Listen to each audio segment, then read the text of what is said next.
Before I begin my story, a story of betrayal and how I one day chose myself, I ask for your support. Please subscribe and hit the like button. It helps stories like this be heard. And write in the comments what city or country you are listening from. It always warms my spirit to see how many of us there are, scattered across the globe yet connected by these threads of human experience. And now, enjoy the story. The front door had slammed shut 3 hours ago, but the heavy, sugary scent of Quintessa's perfume still hung in the hallway, a ghost of her frantic departure. That fragrance, wild orchid and vanilla dream, always seemed too intrusive to me, too loud for our old brownstone with its high, sighing ceilings, where the air was accustomed to smelling like the dust of ages and the faint, brittle fragrance of dried lavender from the sachets I tucked into linen drawers. I stood in the middle of the kitchen, a statue in a worn house dress, staring at the closed door of the pantry as if it were the entrance to a tomb. The silence in the house was absolute, a physical presence that rang in my ears. I used to love this silence. For decades it had meant peace after a long day bent over my sewing machine in the sunroom, when my eyes were gritty with fatigue from chasing tiny stitches, and my back ached with a permanent dull throb from endless stooping. That silence was the sound of work done, of a small livelihood earned stitch by stubborn stitch. But today, the silence felt predatory. It was a waiting silence. It watched me from the corners, from the shadows behind the heavy drapes, and it pressed down on my thin shoulders. My stomach twisted into a tight, familiar knot. It's shameful to admit, even now, but I was hungry. Not some poetic longing, but ordinary, gnawing human hunger, the kind that gets persistent and pointed by evening, that turns thoughts singular and desperate. A hollow feeling that was as much a part of my daily routine as the ticking of the grandfather clock in the hall. Except the clock had stopped last Tuesday, and I hadn't had the spirit to wind it. I walked over to the pantry. The old wooden door resisted, its hinges issuing a long, complaining creak, a sound as familiar as my own voice. The shelves inside were impeccably clean, I saw to that, but they were also terrifyingly, accusingly empty, like a mouth opened wide to show there was nothing left to give. A single can of kidney beans, a half bag of rice so old the grains had turned pale, a tin of coffee with maybe 2 spoonfuls dusting the bottom. Quintessa had packed in a rush, a whirlwind of entitlement and impatience. She had darted around the apartment these past 2 days like a bright, caged tropical bird, tossing neon bikinis, flimsy sundresses, and coconut-scented tanning lotions into a suitcase large enough to hold my entire wardrobe for a decade. I remembered the moment with a clarity that chilled me. She had stopped in the doorway, one hand on her hip, already wearing her expensive sandals, the other hand extended toward me, palm up. Her nails were freshly painted a savage coral pink. "Mama, just give me the card, for emergencies. What if the ATM down there doesn't work or something? You know how technology is." "But Quintessa," I tried to object, my voice thin, a flutter in my throat. A cold wire of fear ran down my spine. "That's my whole Social Security check. It hit the account this morning. What am I supposed to live on for 2 weeks?" "Oh, don't start." She rolled her eyes, a gesture perfected over 35 years. Her fingers, quick as a pickpocket's, snatched the plastic card from my hesitant grip. "You've got a full jar of grits in the pantry. Boil them up, add a little butter. It's beautiful, hearty. It'll be good for you to detox a little. Cleanse the system. Doctors are always advising a lean diet for women at your age. Don't invent problems where there aren't any." She tucked the card into the glittering clutch under her arm. "I deserve this vacation. Do you have any idea the stress I'm under? Monica at work is just gunning for my promotion." And with that, she was gone. The slam of the door final as a judge's gavel.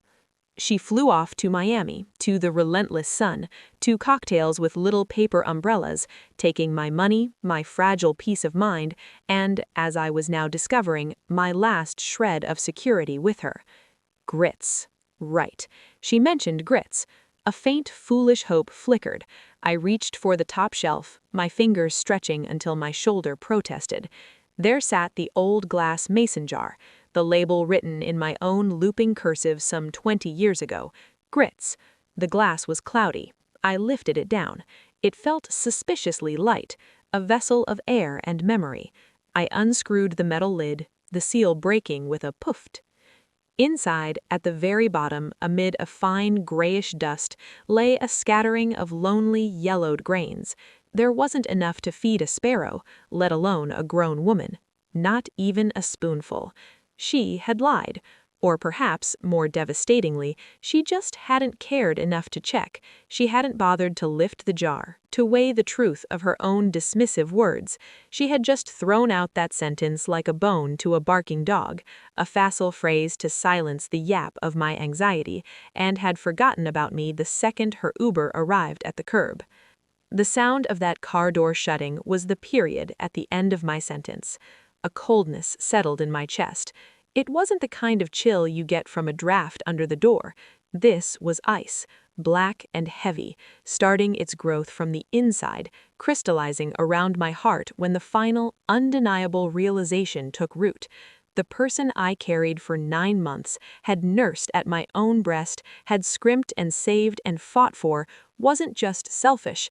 She was capable of a thoughtless, casual cruelty that took my breath away. I closed the jar and placed it back on the shelf with exaggerated care. The sound of glass against wood rang out in the silent kitchen like a gunshot. The echo of it seemed to hang in the air. I had to do something. Think, Uli. Maybe some loose change. Quintessa was forever scattering coins, shaking them out of her jeans pockets onto her dresser, treating pennies and dimes with regal disdain. They were beneath her. Maybe they could be my salvation. I left the kitchen's grim reality and headed down the hall to her room. The door was ajar. Chaos reigned here, a permanent state of being. It was a stark contrast to the ordered, dusted stillness of the rest of the house. Clothes were strewn over the velvet boudoir chair like slain animals. Open tubes of lipstick bled color onto the vanity. Crumpled receipts, the confetti of her spending, littered the floor around the wastebasket, as if aiming for it was too much effort. I bent down, my knees cracking in protest, and picked it up. I smoothed the sheet against my thigh. It was a printout, the ink smudged in places, a hotel reservation confirmation, and a flight itinerary. The letters danced before my tired eyes, but I didn't need to read every word. One figure, bolded and black, commanded all attention. The total. Cost. My breath hitched.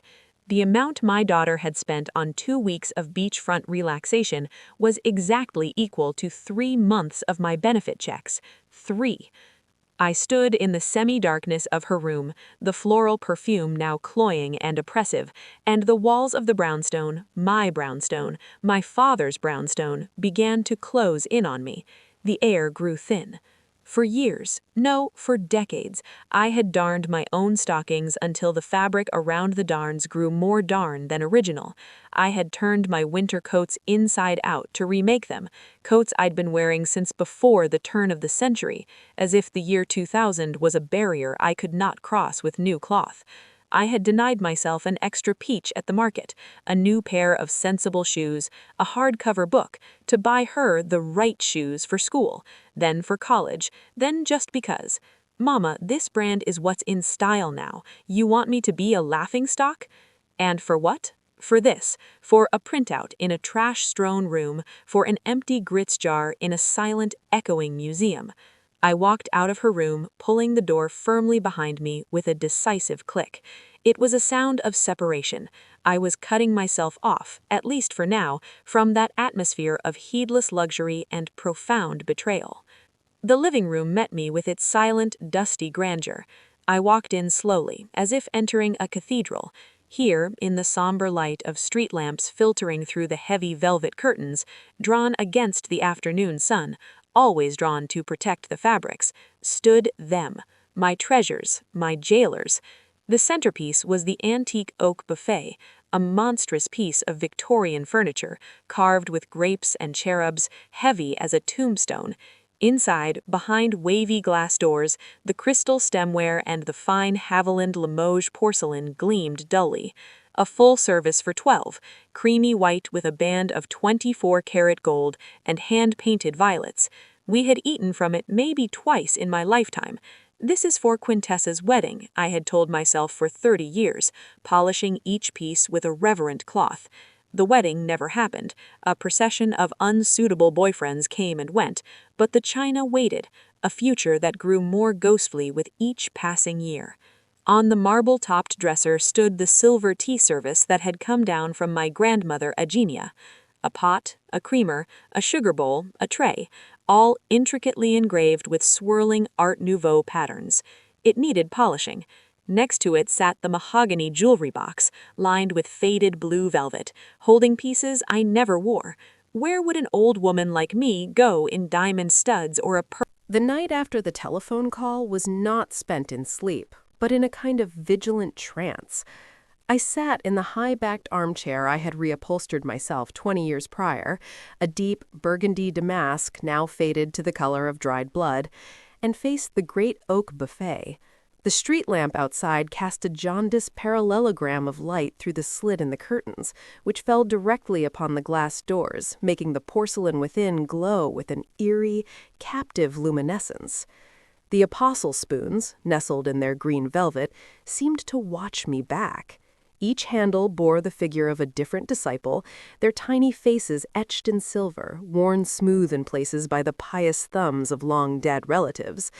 They were not just utensils, they were a chronicle in sterling, a weight of family expectation passed from one trembling female hand to the next. My stomach was a hollow gourd, but the hunger had transformed. It was no longer a pleading thing. It had become a sharp, focused companion, an anchor to the present reality. Each cramping twist was a reminder. She left you nothing. She took everything. She expects you to fade quietly on gruel. The cold clarity that had begun to crystallize in my chest spread through my veins, a glacial stream washing away the fog of decades of deference. I thought of my mother, Eloise, a woman forged in the hardship of the Great War and tempered by the Depression. She had clung to these very spoons, this china, this furniture, as talismans against a return to the dust and deprivation she feared more than hellfire. "We may not have much, Yulie," she'd say, polishing a teacup with a religious fervor, "but we have quality, we have history. It is our duty to preserve it." Her duty became my inheritance, not of wealth, but of custody. I had preserved it all for Quintessa, believing I was building her a fortress of security. Last night, I finally saw it for what it was, a beautifully appointed prison, and I was the lone, starving inmate. The first pale fingers of dawn were tracing the cornices when I finally stirred. My bones ached from stillness, but my mind was terrifyingly alert. I rose and did not go to the kitchen. Instead, I went to the small cedar chest at the foot of my bed. From it, I took the things I had not worn in years, a slip of real silk, its strap fragile as a moth's wing, stockings without a single darn, sheer and cool, a brassiere that offered shape, not just containment. Dressing in the dawn light felt like preparing for a battle, or a sacrament. I put on my best dress, a simple navy shirt dress of good wool crepe, its hem let down and taken up so many times the original line was a ghost in the fabric. I brushed my thin, gray hair and pinned it into a severe but neat chignon. I did not look in the mirror. I did not need to. I could feel the difference. I was not Yulie, the fading seamstress. I was Yulie Johnson, proprietor of an estate. At precisely 1 minute to 9, a tremor passed through the old house. It was the subtlest shifting of the floorboards in the hall, the pre-echo of a presence. At 9 o'clock exactly, the doorbell sounded. It was not the friendly ding-dong of modern chimes, but a harsh, mechanical burring that sliced through the morning silence like a scalpel, making my heart lurch once against my ribs. The summons. I walked to the door, my back straight, the worn Persian runners soft under my stockinged feet. I unlocked the deadbolt, then the knob, and opened the door. On the threshold stood a man who seemed a seamless extension of the world I was about to enter. He was perhaps in his late 60s, tall and lean in a charcoal gray overcoat of beautiful heavy wool. Beneath it, a glimpse of a navy suit, a crisply knotted tie of somber burgundy. His face was long and intelligent, the color of rich mahogany, etched with lines that spoke of concentration, not laughter. Wire-rimmed glasses perched on a prominent nose, and behind them his eyes, a light, discerning brown, took in everything in one swift, comprehensive glance: the quality of the doorframe, the pattern of the stained glass and the transom, the wear on the brass kickplate. This was not a man who saw people. He saw provenance, condition, potential value. "Mrs. Johnson?" he inquired, his voice the same raspy, polite baritone from the phone. He inclined his head a bare fraction. "Alistair Sterling. We spoke." "Mr. Sterling, come in." My voice did not waver. I stepped back, holding the door wide. "Please, don't trouble with your shoes." He entered with a fluid, quiet step. His presence immediately altered the atmosphere of the hallway. He brought with him a scent of clean wool, pipe tobacco, and a faint citrusy cologne. It was the smell of the outside world, of commerce and appraisal, and it overwhelmed for a moment the scent of lavender and dust. His keen gaze swept the hallway, lingering on the newel post's carving, flicking to the landscape painting in its gilded frame. I saw his left eyebrow elevate a millimeter. He had expected, I realized, a cluttered parlor of doilies and mass-produced figurines, a desperate widow with plated silverware. The sober, dusty grandeur of the brownstone was telling a different story. "You have a remarkable home, Mrs. Johnson," he said, cautiously, his tone neutral, giving nothing away. "This isn't a home, Mr. Sterling," I replied, turning to lead him into the living room. My words were dry, factual. The living room in the morning light was even more a museum, the dust motes dancing in sunbeams that seemed to highlight the sheer amount of things. He followed me in, and I saw his survey continue, now more openly. The buffet, the china, the silver tea service on the dresser, the grandfather clock, the rug. His eyes catalogued each item, assigning preliminary valuations. I could almost hear the silent calculations clicking behind his eyes. I walked directly to the buffet. My hands, which I feared would tremble, were steady. The small brass key was in the lock.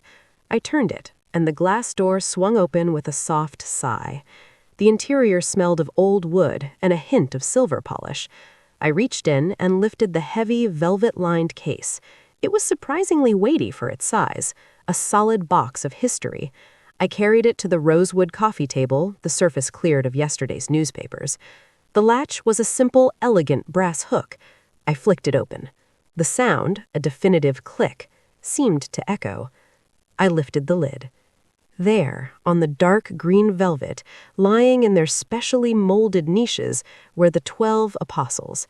They glowed with a soft, buttery light, the silver having mellowed with age to a warm patina. The intricate engraving on the handles, the robes of Peter, the keys of heaven, the fish of Andrew, the lamb of John, was still sharp in its details. They were magnificent. Mr. Sterling did not make a sound. He set his leather briefcase down silently, shrugged off his overcoat, and draped it neatly over the back of the sofa. From his inside suit pocket, he produced a pair of pristine white cotton gloves and drew them on with a practiced snap. Then came the loop, a chrome and glass cyclops eye, which he screwed into his own. Only then did he approach the table.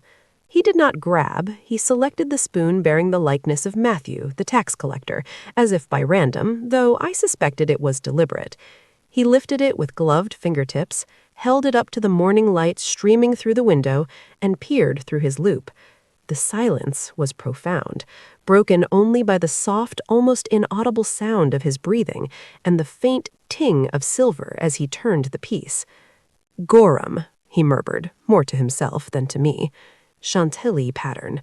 Early production, turn of the century. The monograms are later additions, but expertly done." He traced a gloved finger over the intertwined E and J of my grandparents. "The condition?" is exceptional. These have seen very little use. Never, I corrected him, my voice firm in the quiet. They have been admired, they have been polished, they have been passed down, but they have never stirred a cup of tea or portioned out a serving of peas. He straightened, removed the loupe from his eye, and looked at me. The professional detachment had shifted. There was a new, keen interest there, a reassessment. I was not just a seller, I was the curator of a pristine collection. "A rare and expensive set, Mrs. Johnson," he said, peeling off the gloves. "The complete service in the original case, without a single dent or scratch. It's a find. In the trade, many would offer you the scrap price, the melt value of the silver. But that," he searched for the word, "that would be a form of sacrilege." He named a figure. It was a sum that made the air leave my lungs. It was equal to 5 of my monthly Social Security checks. A small fortune. A month ago, a week ago, even yesterday morning, I would have gasped, clutched my chest, and taken the money with fumbling, grateful hands. I would have hidden it under a floorboard, a secret hoard for a true emergency, to be nibbled at with guilt. But the woman who had sat vigil all night, who had dressed in silk and defiance, was not that woman. The number hung in the air between us, and I felt not excitement, but a strange, cool analysis. Years of being a seamstress for discerning, often parsimonious, wealthy women had taught me more than just stitching. It had taught me the language of value, of quality versus price, of the markup from maker to middleman to buyer. I had haggled with fabric merchants on Madison Avenue for $10 a yard, knowing full well my client would pay 100 times that for the finished gown. I understood the day. The week that followed my dinner of defiance passed in a sun-drenched haze of quiet rebellion. It was as if the act of eating the peach had broken a seal, not just on my appetite, but on time itself. The days, which had previously oozed by like cold syrup, now had a crisp, golden quality. I woke not to the shrill alarm of dread or the hollow gnawing in my stomach, but when the weak winter sun found its way through the gap in my bedroom curtains and painted a warm stripe across my quilt. The silence in the house was no longer an accusatory presence. It was a companionable stillness filled with potential. My mornings began with a new ritual. I would pad into the kitchen, not to stare into an empty pantry, but to prepare a small breakfast that felt like a celebration. I had bought a French press with a portion of the remaining cash, and the rich, dark aroma of properly ground coffee became the scent of my new mornings. I would warm a croissant from the patisserie 2 blocks over, a place I had never entered before, its layers shattering into 100 buttery flakes. I ate it on a proper plate with real butter and a dollop of blackberry preserves from a jar so expensive the fruit seemed to have been individually polished. I read the newspaper, not just the obituaries or the sale flyers, but the arts section, the book reviews. I allowed myself to be interested in things that had no bearing on survival. I took long baths in the middle of the day, using the lavender-scented salts I'd saved for company that never came. The hot water soaked into my old bones, easing aches I had accepted as permanent features of my landscape. And I drank wine. Not the sweet medicinal stuff Quintessa sometimes brought home as an afterthought, but a bottle of rich Cabernet Sauvignon a sommelier at a boutique wine shop had helped me select. For someone who appreciates depth, he'd said, and I felt a flush of pride. I would pour a single glass in the evening, sit in my armchair, the one that now faced the window, not the buffet, and sip it as the city lights blinked on one by one. The velvety tannins, the notes of dark cherry and oak felt like a conversation with a more sophisticated version of myself. It was during one of these tranquil evenings, the glass half full and a pleasant warmth blooming in my chest, that the telephone rang. The sound was a jagged tear in the smooth fabric of my piece.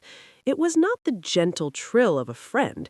It was the harsh, demanding brrr that only Quintessa could somehow conjure from the old rotary mechanism, as if she were yanking on the line from 1,000 miles away. I let it ring 3 times. I took another slow sip of wine, letting the flavor settle on my tongue. On the 4th ring, I set the glass down on the little marble-topped side table and walked to the phone. My heart was not pounding with anxious dread. It beat a steady, firm rhythm. I felt, for the first time, that I held the advantage, even if she didn't know it yet. "Hello?" I brought the receiver to my ear. "Mama!" Her voice exploded into the calm of my living room. It was a sound of heat and noise. In the background, I could hear the relentless crash and hiss of ocean surf, the shrieking of gulls, and the thump of bass from some distant throbbing music. It was the soundtrack of her escape, piped directly into my sanctuary. "How are you doing there? Still breathing?" There was so much feigned, breezy concern in her tone, layered thick over a bedrock of blatant superiority, that the wine in my mouth turned momentarily sour. She was calling from paradise to check in on her prisoner. "Alive, Quintessa," I said, my voice calm, neutral. "Quite alive." "I was thinking," she boomed, shouting to be heard over a wave's crash, "you're probably bored out of your skull there alone. And hungry. Don't lie. You boil that grits, but listen, add more water than it says. Makes it go further, more filling. An old grandma trick, remember, from when you were a kid." I took another sip of wine, deliberately. The velvety richness returned, washing the bitterness of her condescension away. "I'm managing. Don't trouble yourself." "Oh, come on, don't you put on that brave face for me," she chuckled, a dry, knowing sound. "I know you've got nothing over there but dust and memories, but it's fine. A little austerity builds character. Just hold on another week." There was a rustle, a clink of ice in a glass.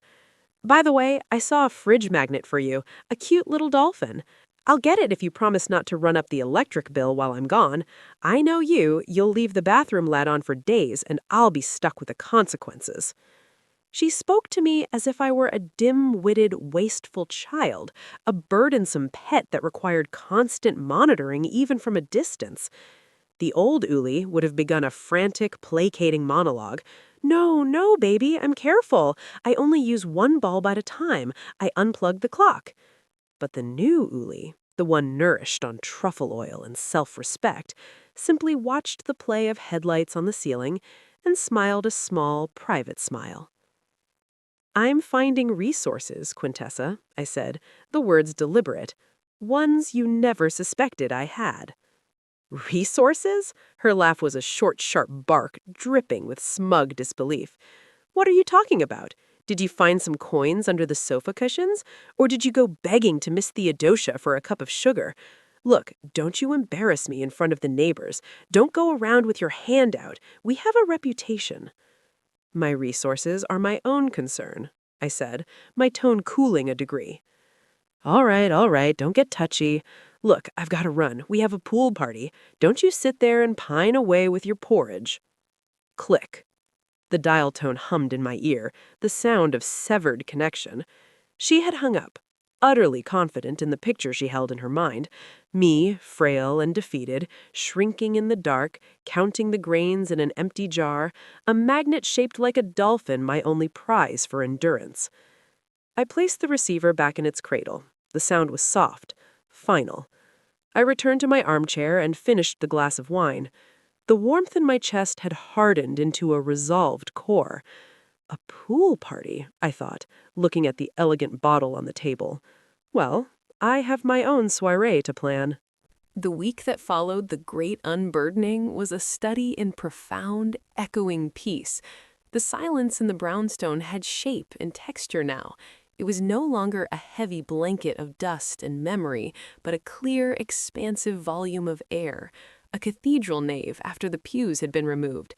The emptiness was not a lack, it was a presence. Light, previously fractured and absorbed by dark wood and crowded surfaces, now flowed unimpeded from front windows to back, painting long, clean rectangles on the honey-colored floorboards.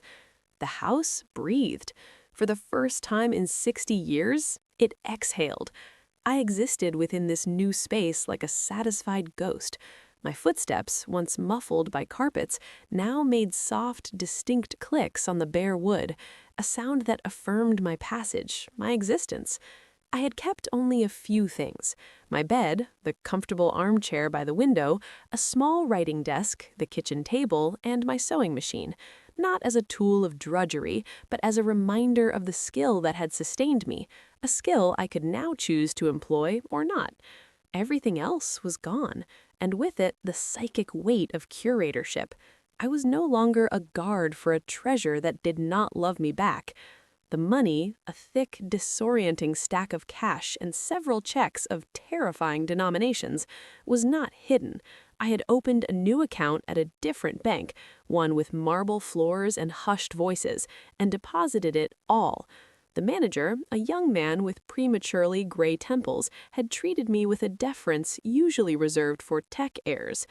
I kept a generous amount of cash in the house, tucked into books, tucked into the lining of my old sewing box, a tangible reminder of my liquidity. My days took on a gentle, self-directed rhythm. I woke with the sun. I ate what I pleased when I pleased. I read novels from the library, not just the first chapter before falling asleep, but whole volumes, lost in worlds that had nothing to do with my own. I watched old films on the television, something Quintessa had always deemed a waste of electricity. I took long, meandering walks through neighborhoods I'd never explored, buying a single, perfect pastry from a patisserie just because it looked beautiful. I was learning the art of whimsy. I also planned. With a cold, methodical part of my mind that had been awakened by the red folder, I began to research. I consulted a lawyer, a sharp, elderly woman named Harriet Vance, who specialized in elder law. I showed her a copy of the power of attorney draft. Her lips thinned to a grim line. "This is a predator's document, Mrs. Johnson," she said, her voice like gravel. "The accelerate note is particularly damning. She wasn't planning for a hypothetical future incapacity. She was planning to create the conditions for it, or at least allege them. Harriet helped me draft a simple, ironclad will, leaving everything I owned to a charity for retired textile workers. I also signed a healthcare directive and a new limited power of attorney, naming Harriet as my agent, effective only upon the certification of 2 independent physicians that I was incapacitated. This, Harriet said, tapping the document with a triumphant finger, slams the door.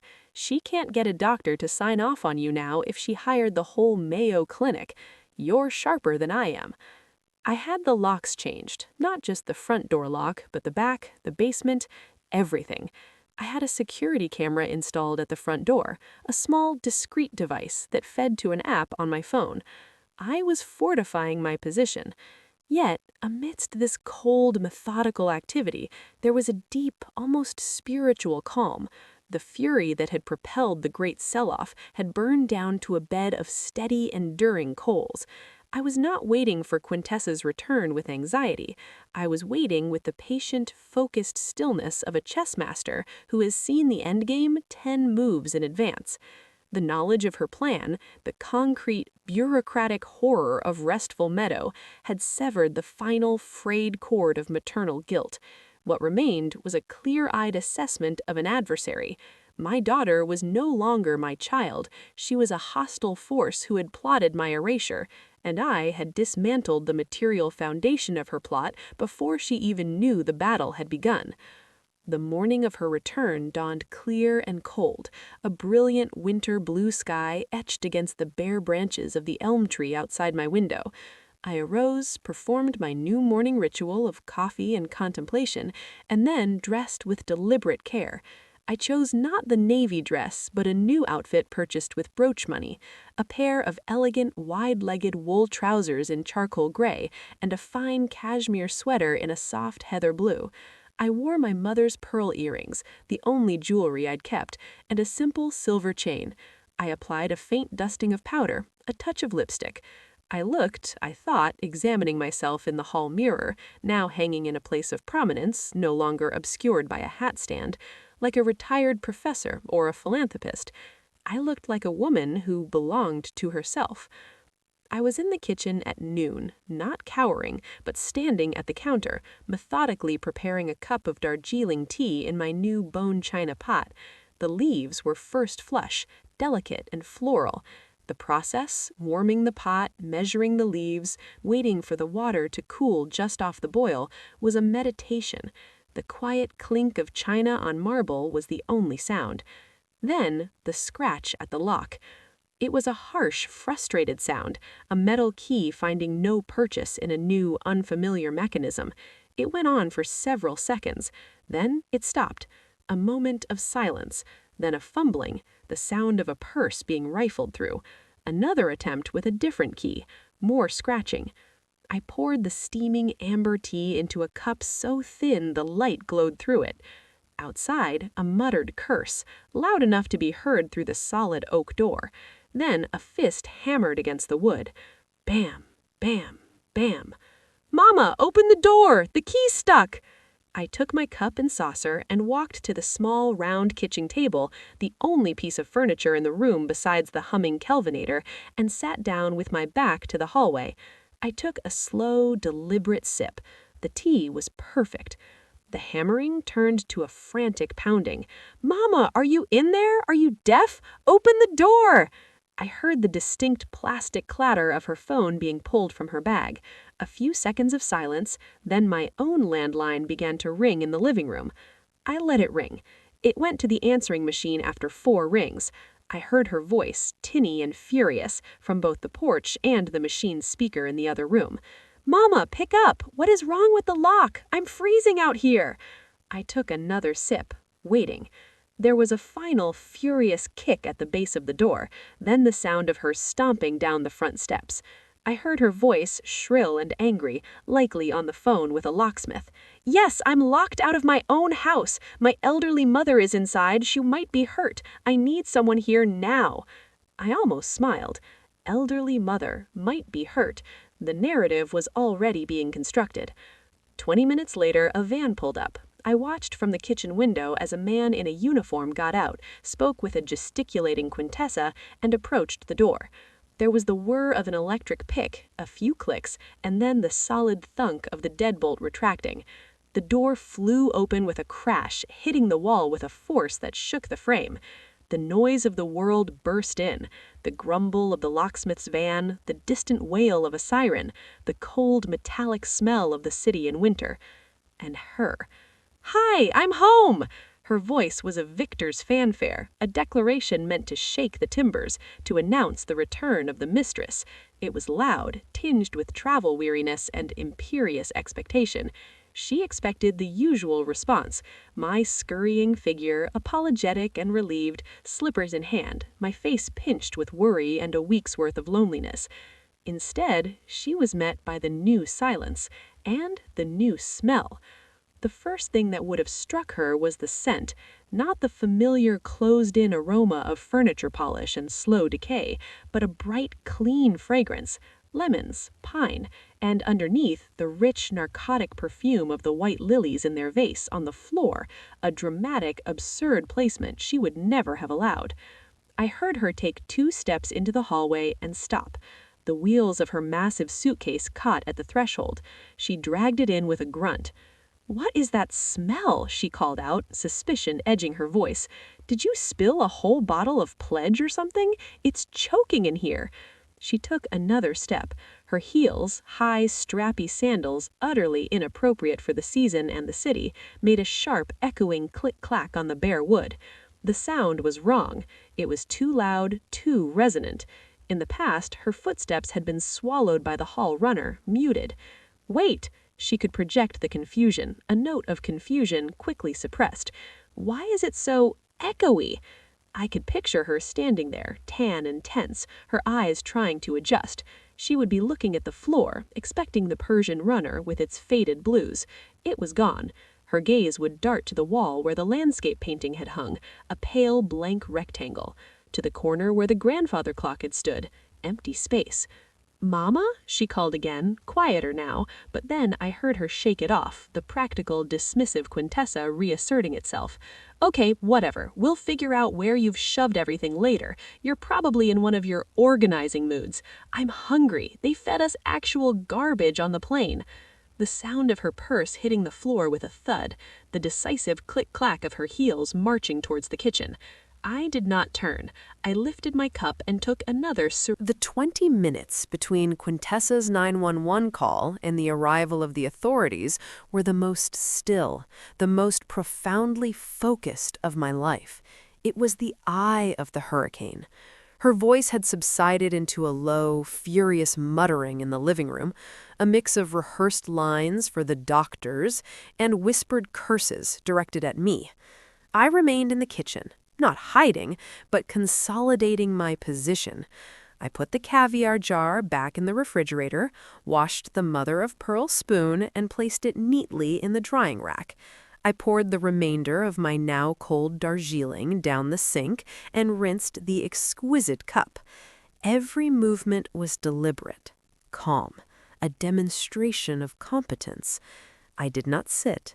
I stood at the kitchen counter, my hands resting lightly on the cool marble, and breathed. I listened to the sounds of the house, the distant hum of the overburdened refrigerator, the creak of a floorboard as Quintessa paced, the faint tick of the small brass carriage clock I'd kept on the mantel, a modest, functional timepiece, a statement in itself. I was not the one unhinged by the empty spaces. She was. The museum had been my sanctuary and my prison, but its dismantling had driven her mad. My mind was not racing. It was a clear, cold stream, flowing over the facts. I had the receipts from Mr. Sterling, each one notarized, affirming my sound mind. I had the bank statements showing methodical deposits, not wild spending sprees. I had the new, legally binding documents from Harriet Vance in my desk drawer upstairs. And I had the red folder, my nuclear option, waiting in the secretary desk. But more than that, I had the unassailable evidence of my own demeanor. Panic, confusion, disorientation, these were the hallmarks of incapacity. I would show none of them. The doorbell rang. It was not the gentle chime I'd have preferred, but the same harsh burring that had announced Mr. Sterling, a sound of intrusion. Quintessa's heels clattered across the bare floor like gunfire. Finally, I heard her yank the door open. But the voice that followed was not the official, clipped tone of a paramedic or police officer.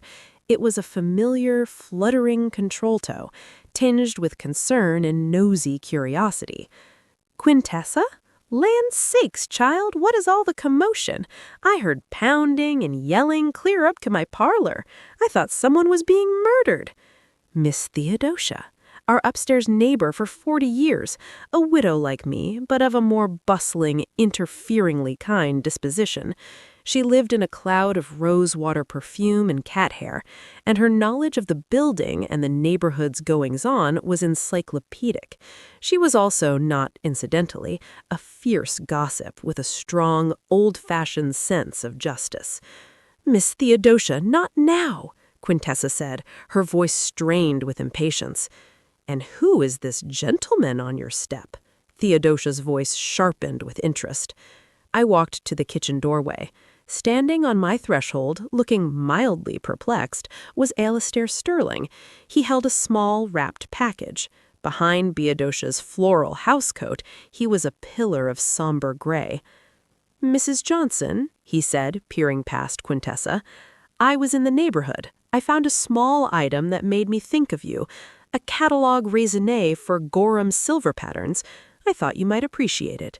His eyes took in Quintessa's disheveled, furious state, then scanned the empty hallway behind her. His professional calm didn't falter, but I saw the quick, assessing gleam in his eye. Quintessa saw her chance. Here was a witness and a potential accomplice in her eyes. She grabbed Miss Theodosia's arm, pulling her into the foyer. Miss Theodosia, you're a witness. You have to help me. Mama has lost her mind. She's sold everything, and blown the money on gourmet garbage. She's having a psychotic break. I've called for an ambulance." Miss Theodosia blinked, her eyes wide behind her thick spectacles. She looked from Quintessa's wild face to Alistair's composed one, then past them to where I stood, calm and clean in my sweater and trousers. "Yuli?" Theodosia asked, her voice cautious. "Quintessa says you're sick?" At that moment, the distant wail of a siren cut through the air, growing rapidly closer. Quintessa's face lit with a grim triumph. The cavalry was arriving on her terms. "I am perfectly well, Theodosia," I said, my voice carrying clearly in the echoing space. I walked forward, joining them in the hallway. "Would you like some tea? I was just about to make a fresh pot, Earl Grey, and I have some excellent caviar if you'd like a sandwich." Theodosia's jaw slacked. Caviar. The word hung in the air, absurd and magnificent. "You see?" Quintessa shrieked, pointing a dramatic finger at me. "Delusional! She's talking about caviar sandwiches, while the house is stripped bare." The siren wound down with a final whoop directly outside. Red and white lights pulsed through the frosted glass of the front door. Heavy footsteps sounded on the porch. Quintessa flung the door open before they could knock. 2 EMTs, a man and a woman in dark blue uniforms, stood there, along with a uniformed police officer, his face set in a neutral, professional mask. "Ma'am?" the EMT asked, ma'am, named Lauren, approaching me cautiously. "Can you tell me your name and what day it is?" "My name is Yuli Mae Johnson. It is Tuesday, January 24th. The time is approximately 1:15 p.m. This is the foyer of my home, which I have owned outright since 1978. My voice was clear, factual, without a trace of slur or confusion. The EMT, Lauren, glanced back at her partner, a slight frown on her face.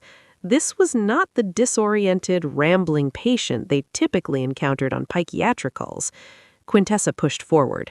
"She's coherent now. She can put on an act. You should have seen her an hour ago, raving, hiding food, talking about eating jewelry. Look around you." She gestured wildly at the bare walls. "Where is everything? The furniture, the paintings, the silver. She sold it all, in a manic frenzy." The police officer, his name tag read O'Malley, spoke up. "Ma'am, is that true? Have you sold the contents of your home?" "I have," I said, nodding calmly, "over the past 2 weeks, to this gentleman here, Mr. Alistair Sterling, a licensed and reputable antique dealer." I gestured to Alistair, who gave a small, formal nod.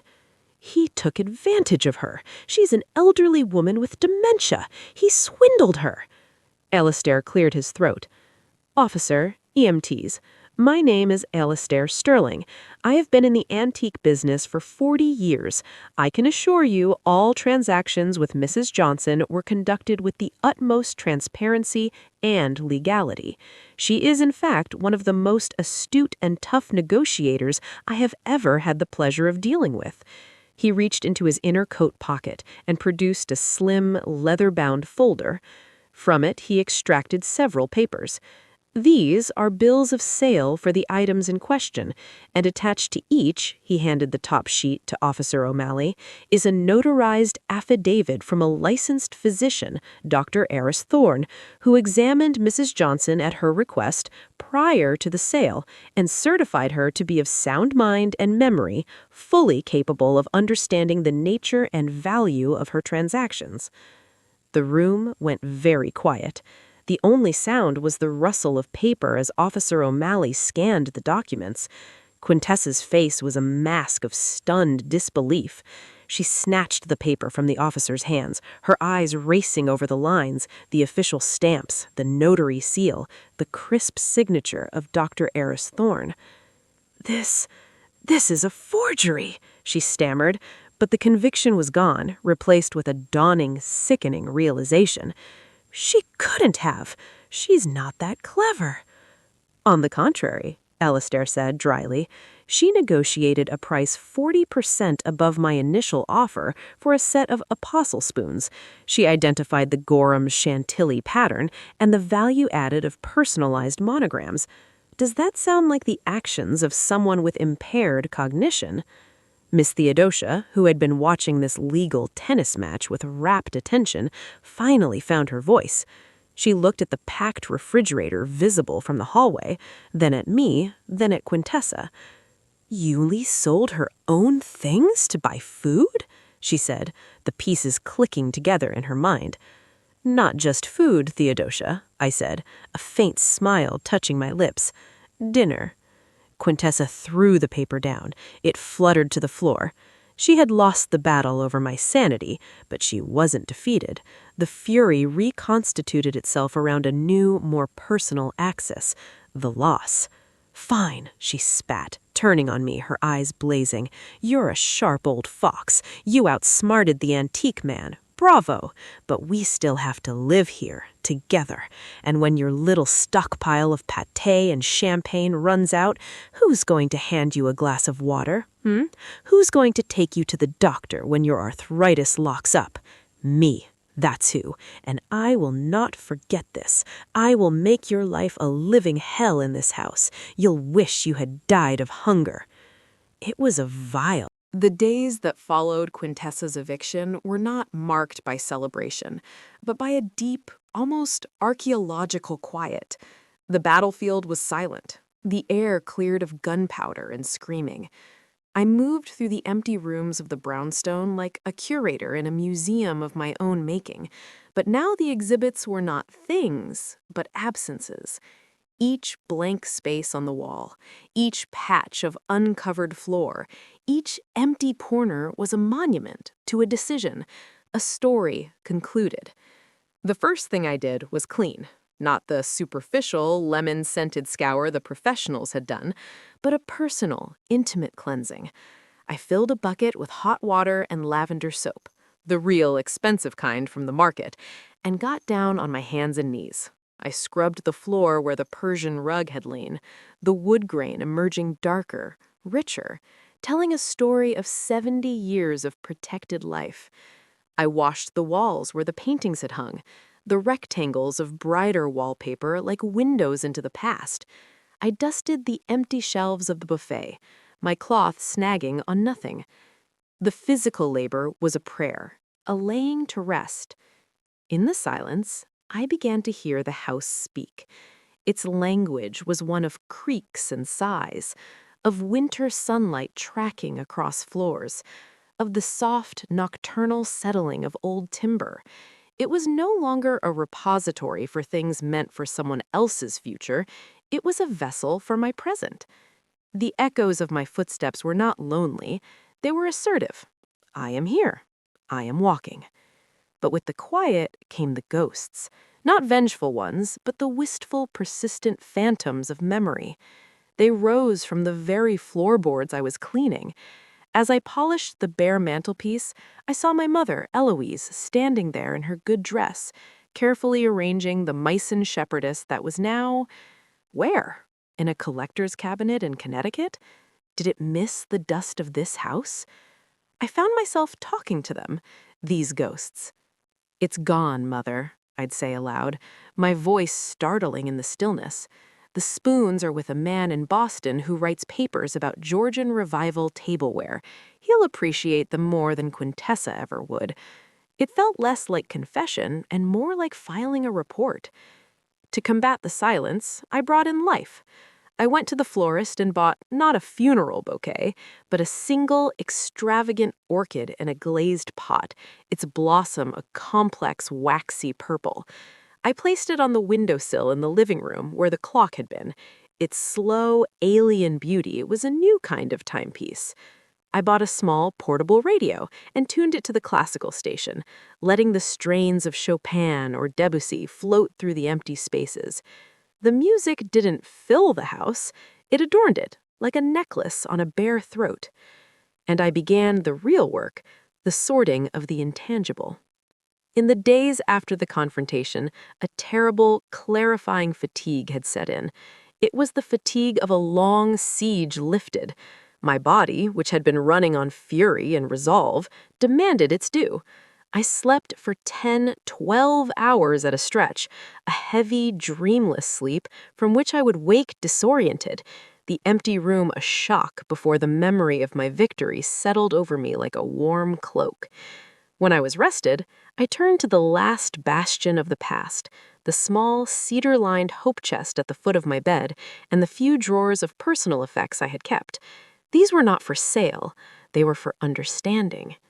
One afternoon, with a pot of lapsang sochong steaming beside me, its smoky flavor a new adventure, I lifted the lid of the hope chest. The scent of cedar and dried lavender was poignant, a direct line to my girlhood.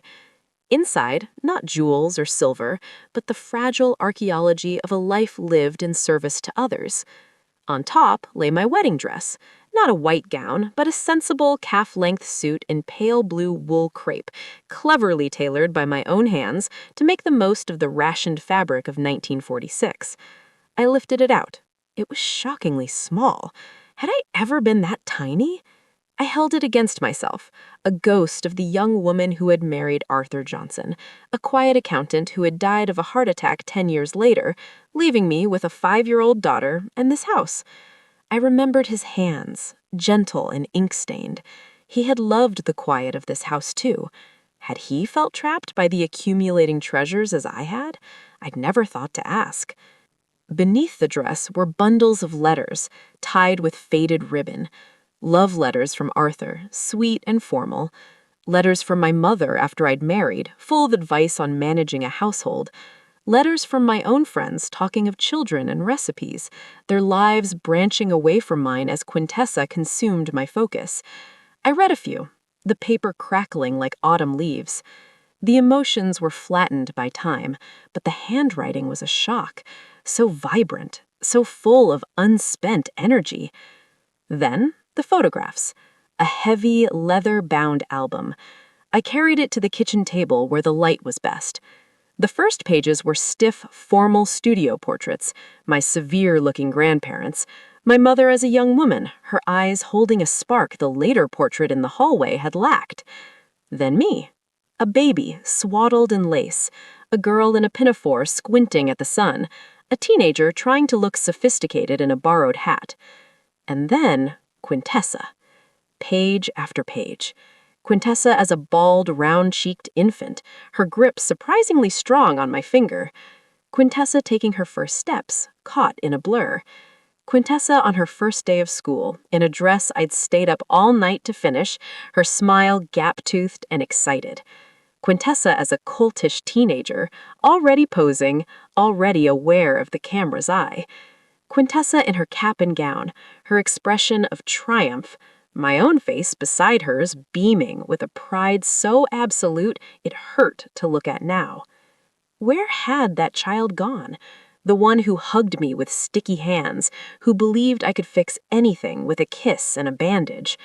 Had she been eroded by my constant yielding, my endless yes, dear, my financial and emotional appeasement? Or had that greedy, calculating woman always been there, latent, waiting for the right conditions to emerge? Nature or nurture? The question was a barren field. It didn't matter. The child was a memory. The woman who plotted my execution was the reality. I closed the album. It was not with a sob, but with a firm, final thump. I carried it to a cardboard box I had labeled Archive. I placed it inside. It was not discarded, but filed. Its power over me was neutralized. Next, I turned to my professional past. From the bottom of the chest, I pulled out my portfolio. It was a large, flat case of worn leather. Inside were not financial documents, but fabrics. Swatches of silk, velvet, taffeta, chiffon, each pinned to a card with a date and a client's initials. Mrs. W. Emerald Duchesse satin for a New Year's ball. Miss L. Pale pink organdy for a debutante cotillion. Madame V. Black French lace for a mysterious soiree. These were the skins of other women's lives, lives of glamour and society that I had helped stitch together from the shadows. I had been an architect of appearance, my own life fading to a neutral backdrop. Underneath the swatches were my sketchbooks, pencil drawings of gowns, coats, suits. My lines were creative. I saw designs that were elegant, even innovative. I had talent, not just skill, but an eye. Where could that talent have gone if it hadn't been channeled solely into making Quintessa's prom dress a little prettier than the others, or altering my own coats until they were more darn than original? A small, sharp pang, not of regret, but of recognition, pierced my calm. I had buried an artist to be a mother. It was a common enough grave. I took the portfolio and sketchbooks and placed them not in the archive box, but on the shelf in my now sparse bedroom. They were not burdens, they were evidence of a self that existed before the museum, before the custody of things, a self worth remembering. The final layer was the most difficult, the administrative ghost of Quintessa, her room. I had kept the door closed since her departure, a tomb sealed. But a house cannot have a sealed tomb in its heart. It needed to be exorcised. I stood before the door for a long time, my hand on the crystal knob.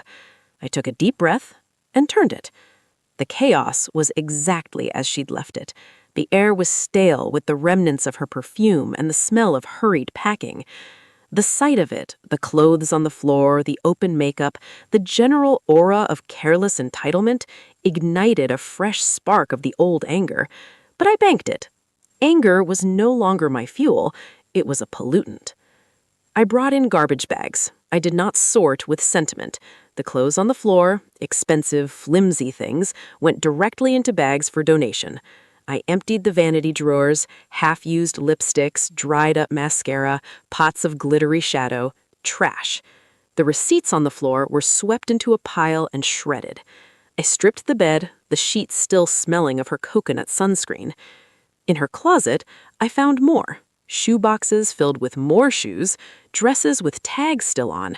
I packed them all, my movements brisk, efficient. I was not erasing a person, I was clearing a space. Then, in the back of the profound quiet that settled after Quintessa's departure and my own archaeological dig through memory was not an end, but a new kind of beginning. It was the quiet of a canvas, primed and waiting, of a stage swept clean after the final dramatic exit. The brownstone, in its stripped-down state, became a laboratory for a new experiment, the science of living alone, intentionally.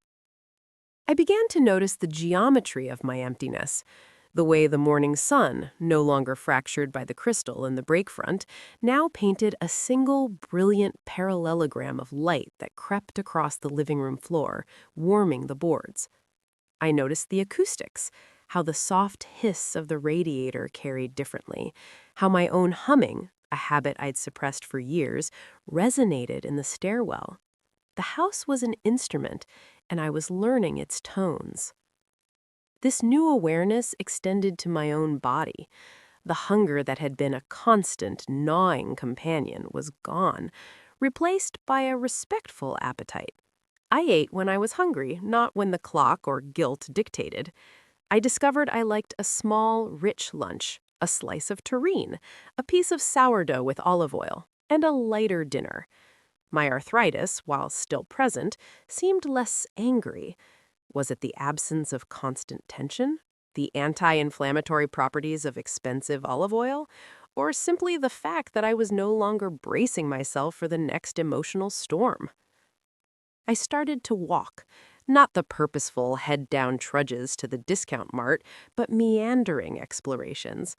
I walked through the historic district, admiring the lintels and cornices of other brownstones, seeing my own home from the outside as a piece of a grand stoic tapestry.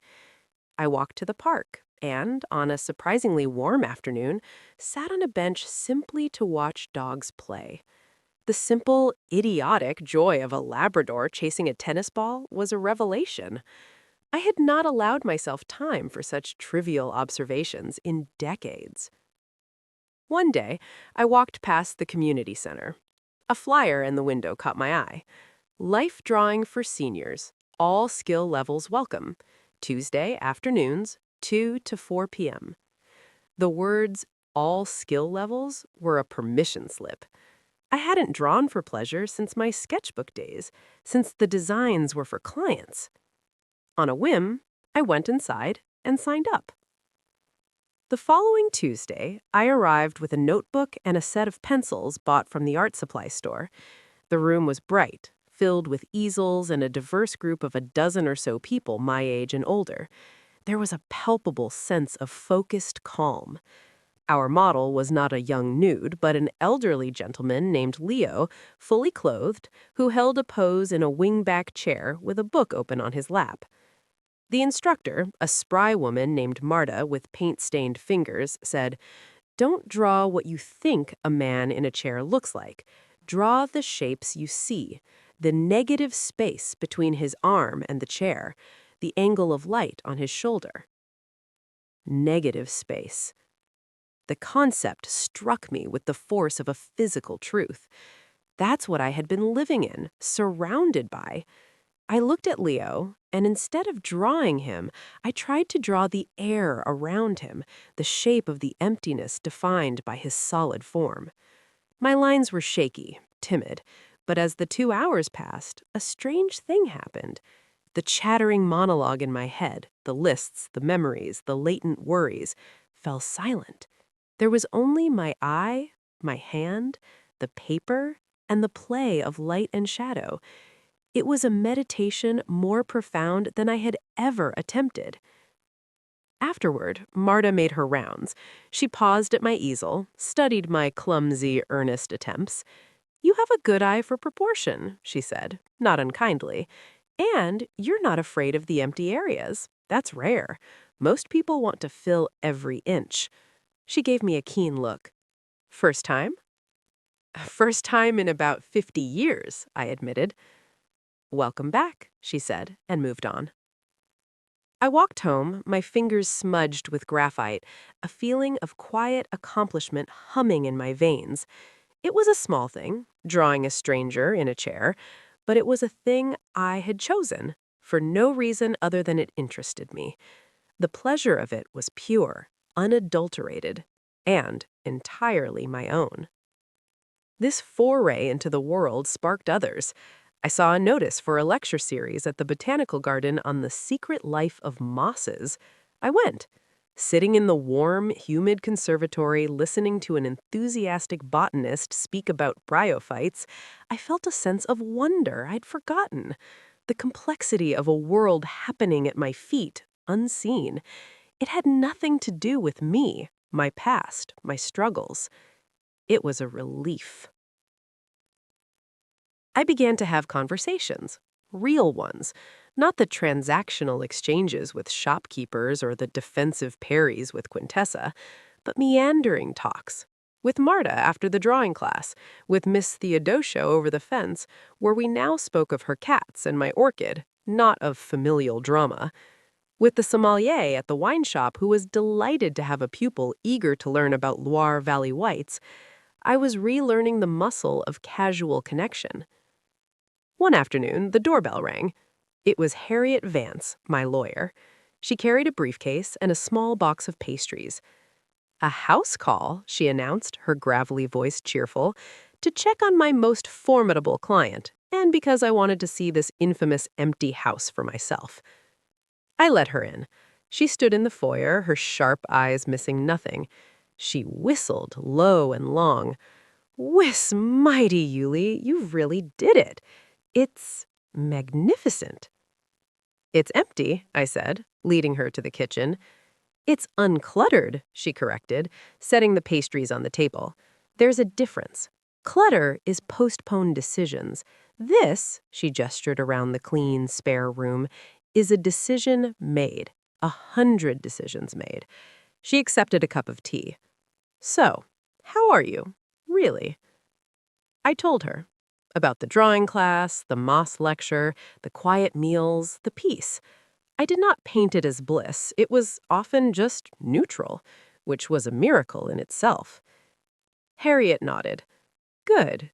The opposite of love isn't hate, it's indifference.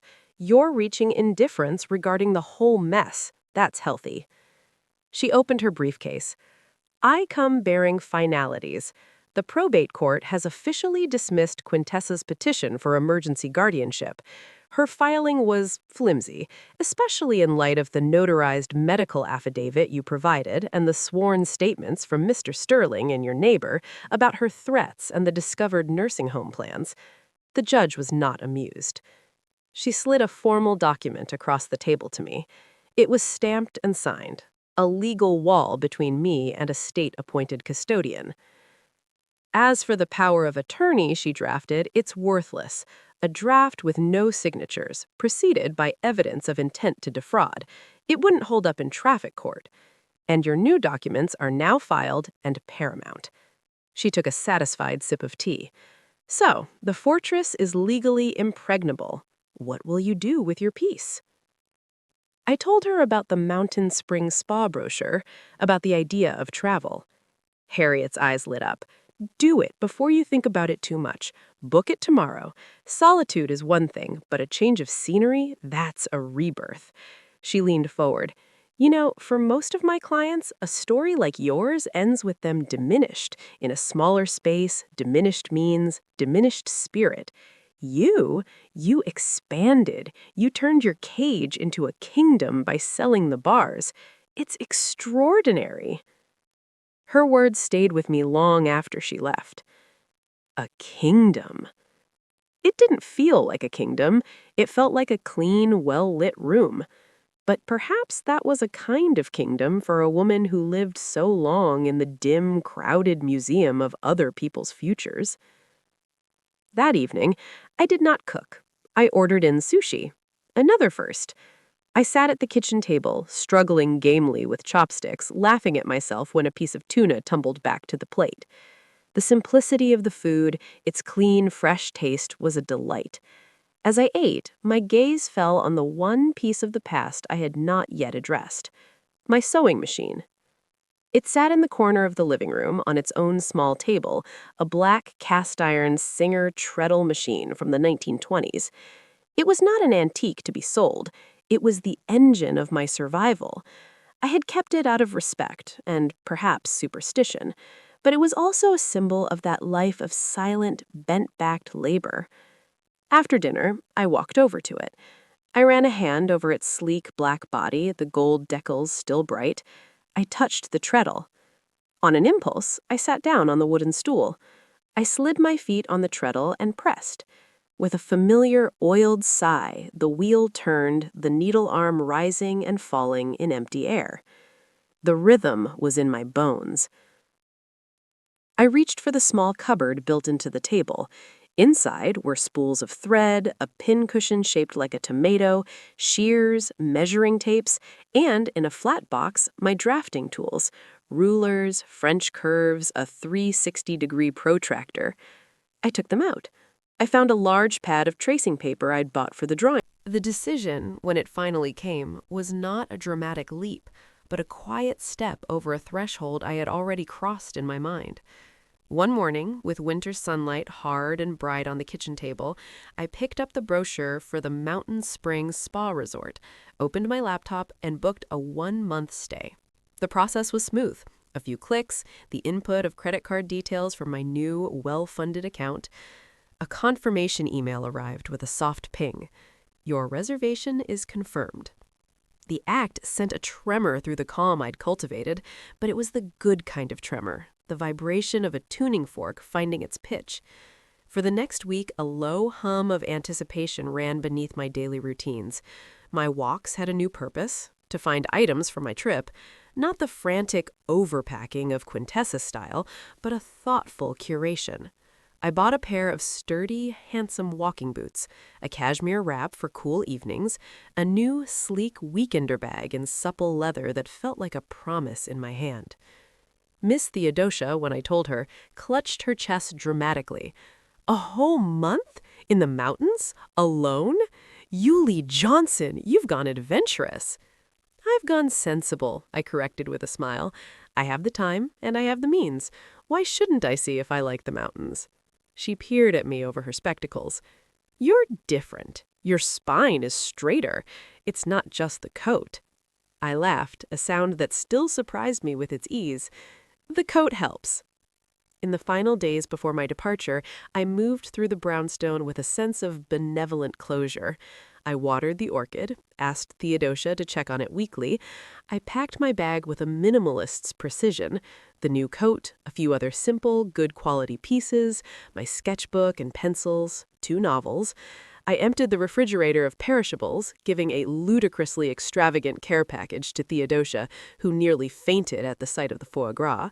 The non-perishable luxuries, the caviar, the truffle oil, the remaining champagne, I left in place. They were my garrison, holding the fort until my return. The morning of my departure, a car service arrived, another first. The driver, a polite young man, placed my single bag in the trunk. I locked the door of the brownstone, the new deadbolt engaging with a solid, satisfying clunk. I did not look back with longing or anxiety. I looked back with acknowledgement. I'll be back. It was a statement of fact, not a plea. The 3-hour drive north was a journey through a fading landscape. The dense, gritty city slowly unraveled into suburbs, then into frozen fields and skeletal forests. As we climbed into the foothills, a light snow began to fall, dusting the pines with sugar. The world grew quieter, whiter, simpler.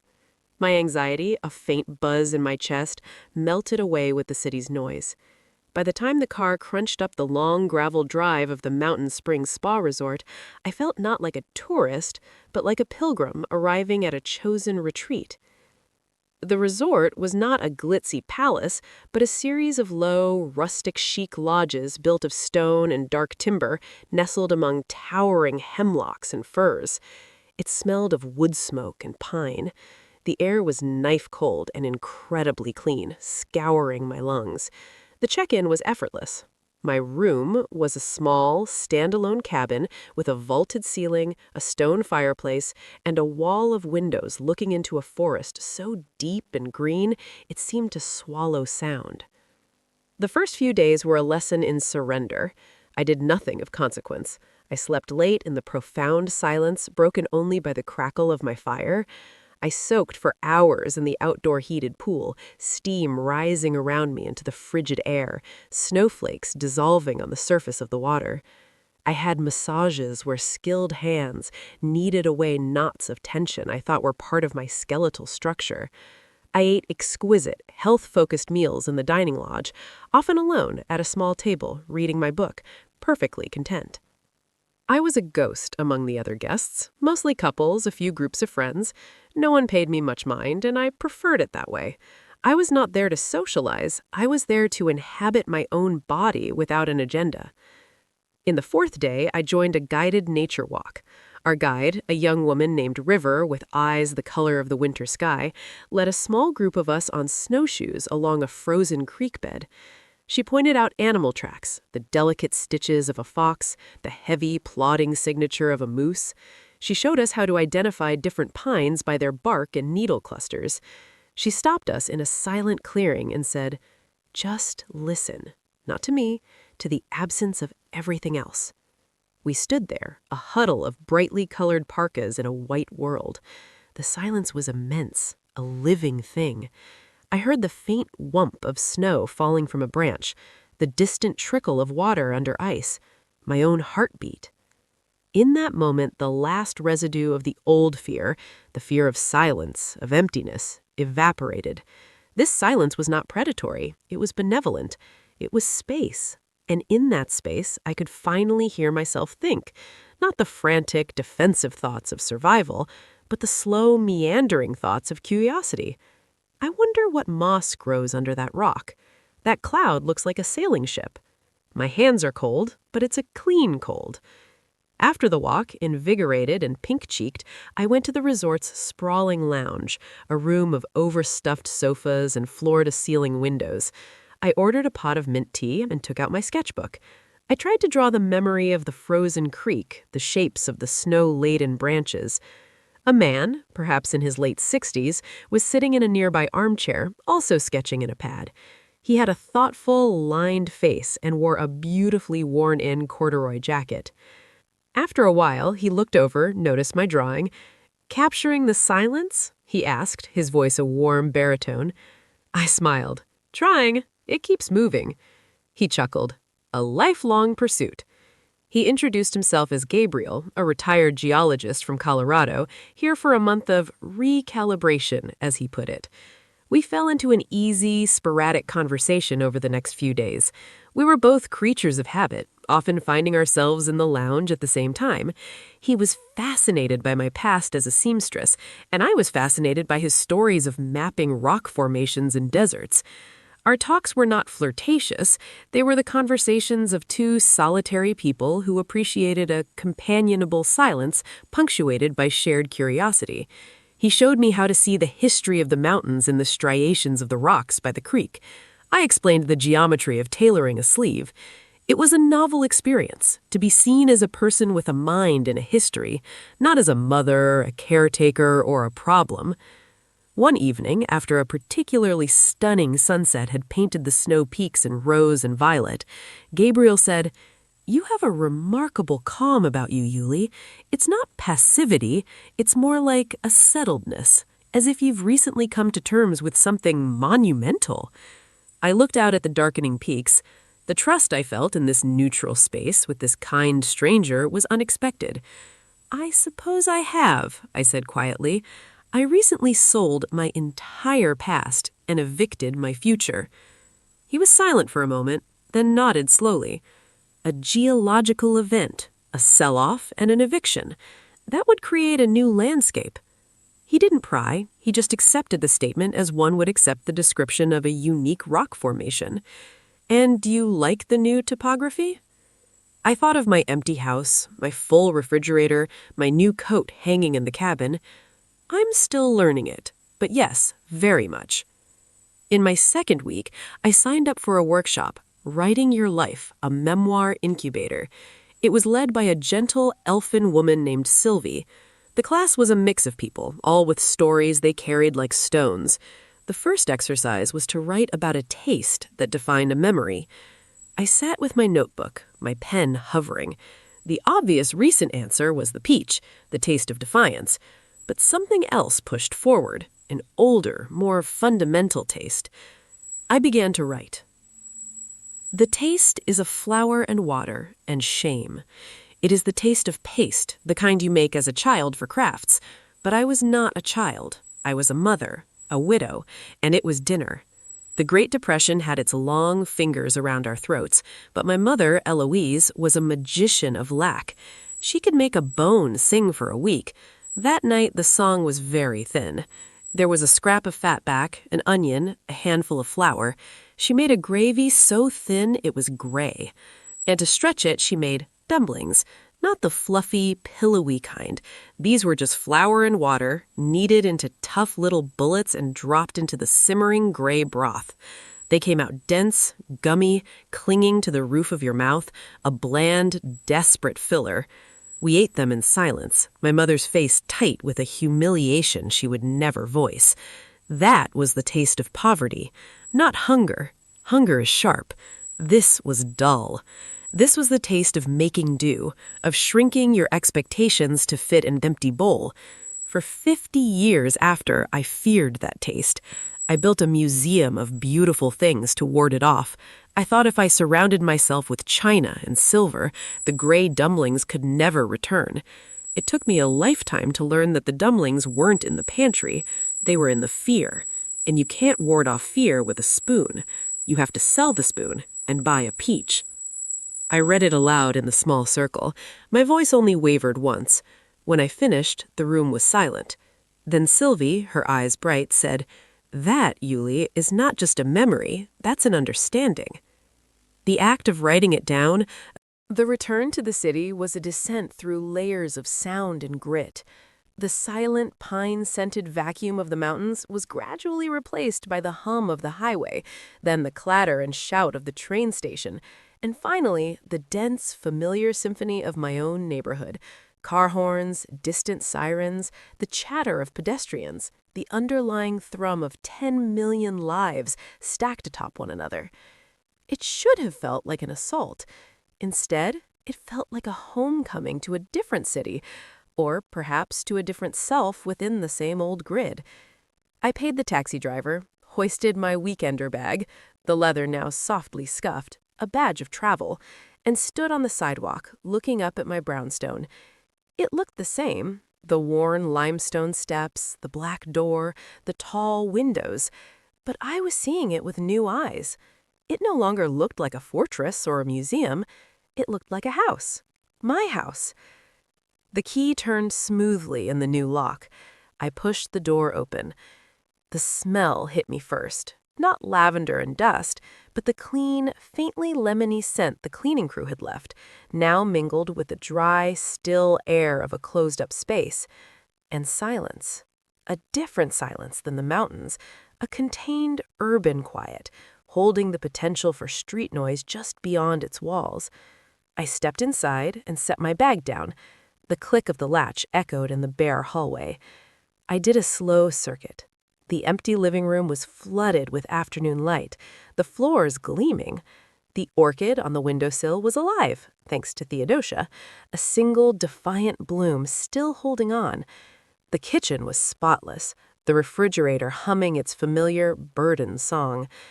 Everything was exactly as I had left it. And yet, everything was different. The space had been waiting, not as a void, but as a promise fulfilled. I had left and returned. The house had held my absence without complaint. Miss Theodosia came bustling down from upstairs within the hour, bearing a plate of her infamous cinnamon buns, dense as doorstops, sweet as forgiveness. "You're back! You're back! Let me look at you!"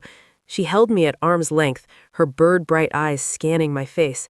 "You've got color, and you look rested. Not just rested, lighter." "I feel lighter," I admitted, accepting a bun. "The mountains are very good at putting things in perspective." "And any handsome retired geologists?" she asked, waggling her eyebrows with delightful impropriety. I laughed, a full, unguarded sound. "One. Very nice. We talked about rocks and sleeves." Theodosia cackled. "Rocks and sleeves. That's what I call a mature romance." She grew more serious.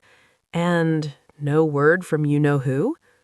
"None," I said, and found the statement carried no emotional weight. It was a fact, like the weather. "And I don't expect any. The legal doors are closed. She has nowhere to go but forward on her own, as do I." Theodosia patted my hand. "You did good, Yuli. You did real good." After she left, I unpacked. I put the ceramic mug from the mountain town on the kitchen shelf. I placed the interesting stone on the windowsill next to the orchid.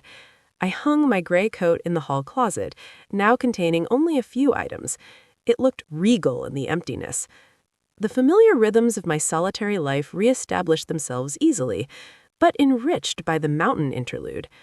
My walks now had a new appreciation for the stubborn beauty of the city, the ironwork on a balcony, the way the setting sun caught the edge of a glass skyscraper, the vibrant, beating heart of a corner bodega. I returned to my evening sessions at the sewing table, but the work had shifted. Before the trip, I was refining a skill.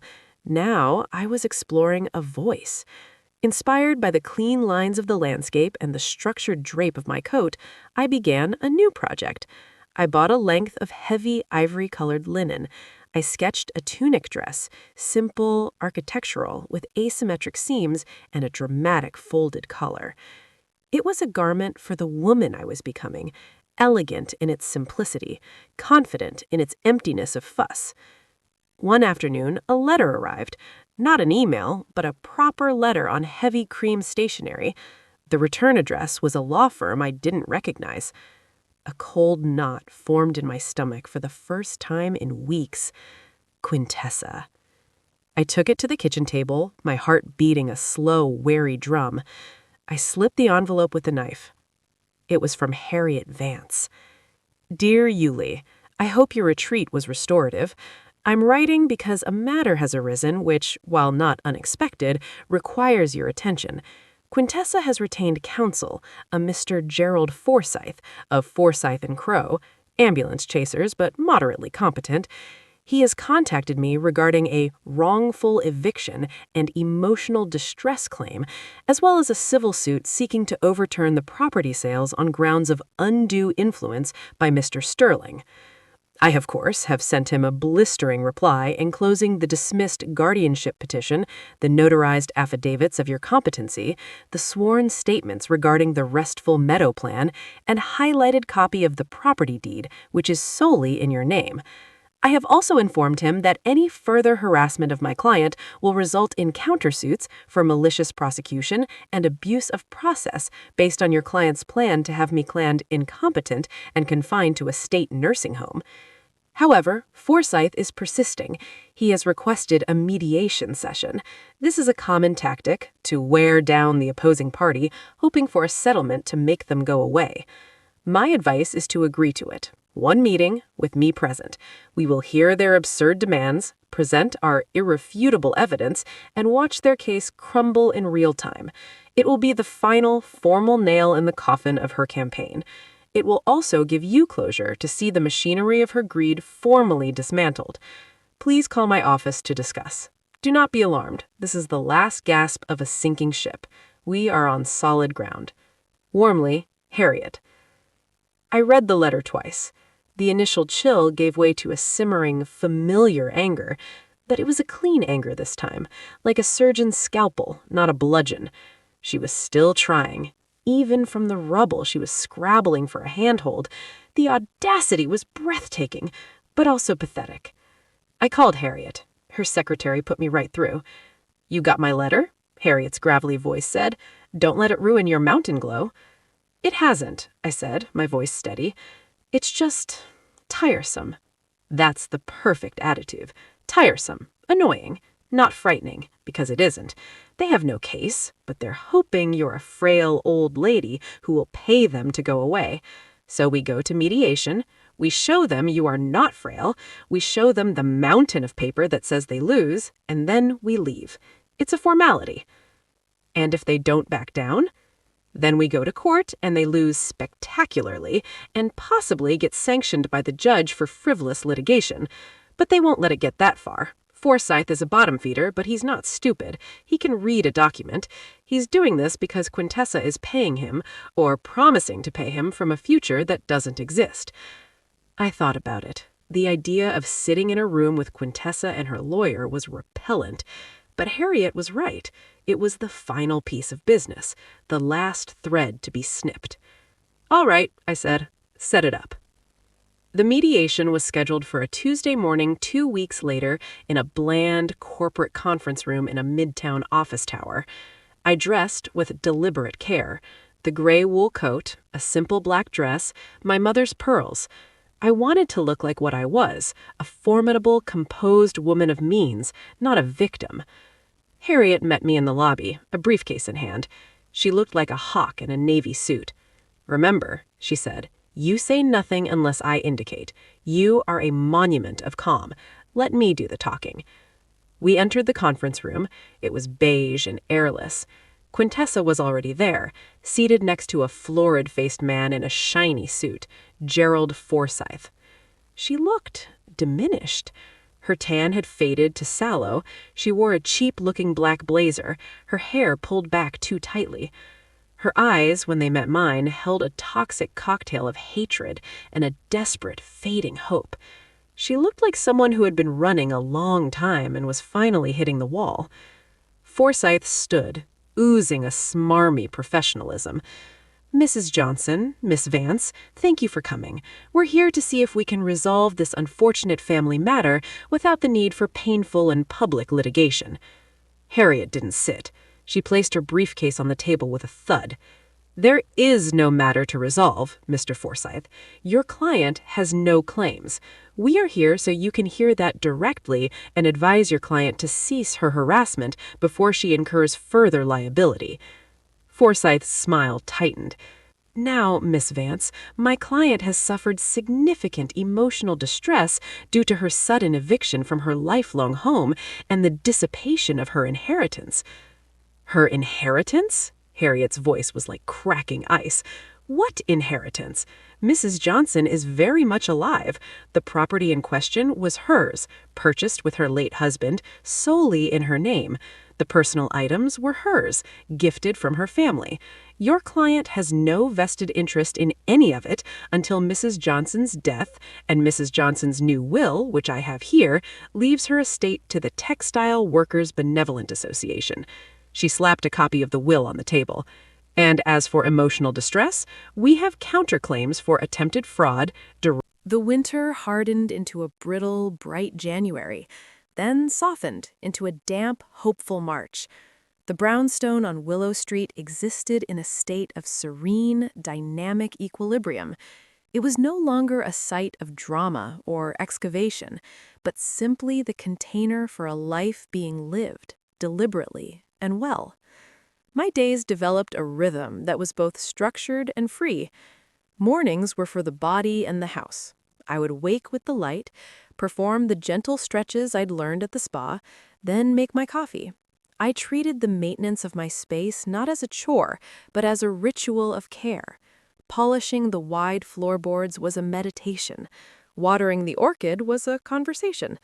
The house, in its stripped-down state, demanded little, but gave back a sense of order and clarity that felt like a moral achievement. Afternoons were for engagement with the world beyond my door. My volunteering at the little community theater, the Theater in the Rough, had become a cherished routine. I was no longer just altering costumes.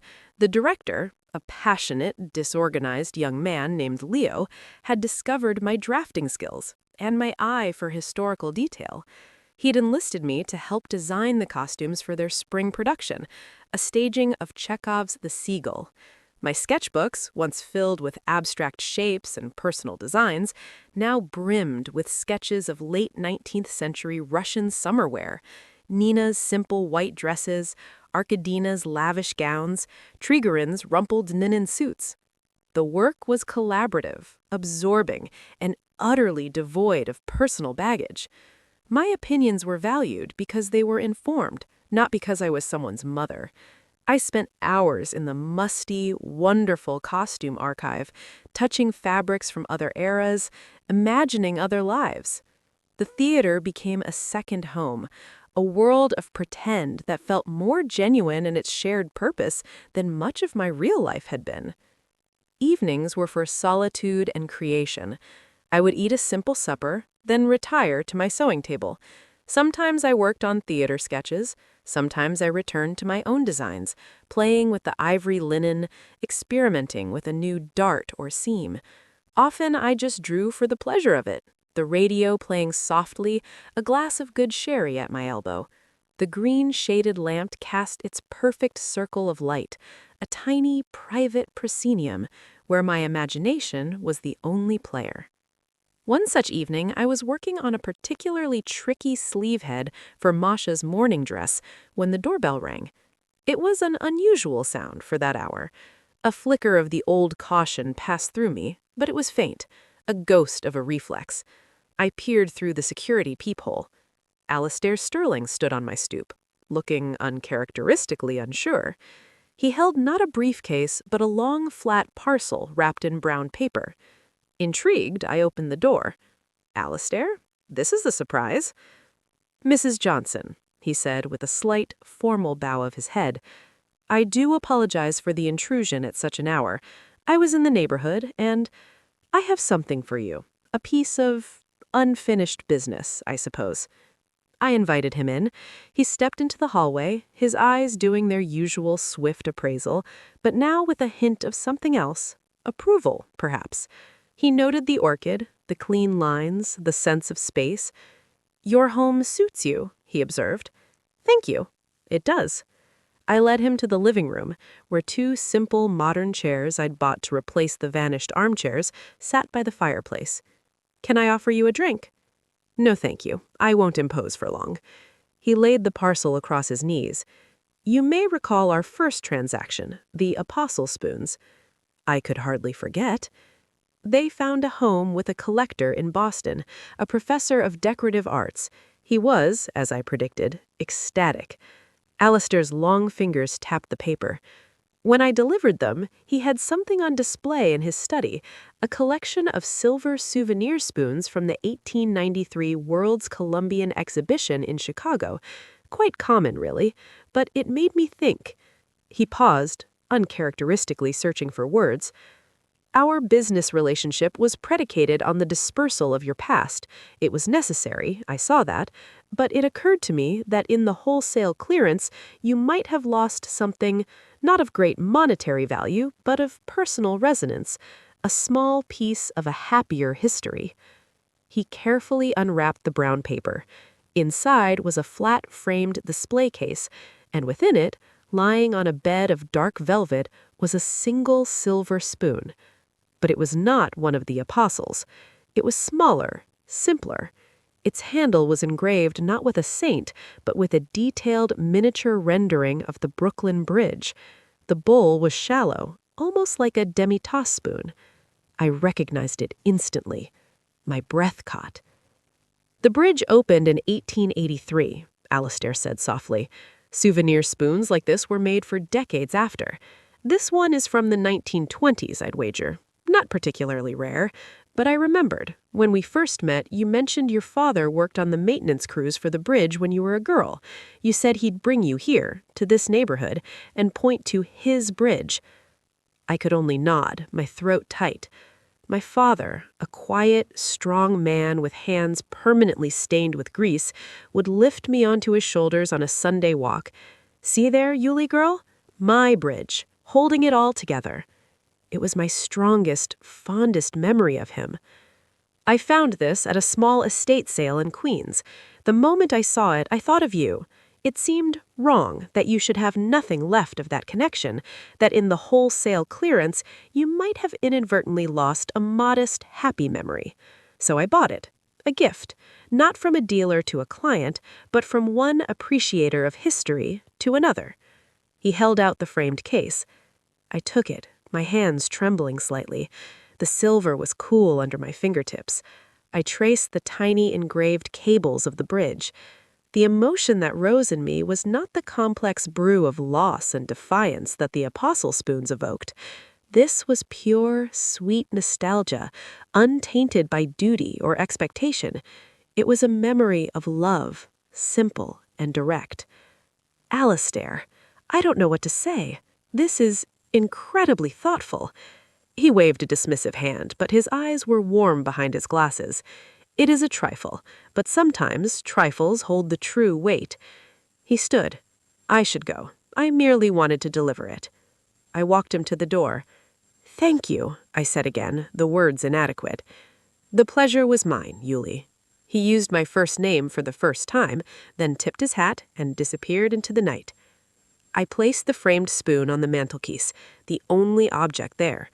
It looked perfect, not a treasure to be hidden away, but a touchstone, a single, meaningful artifact in a clean space.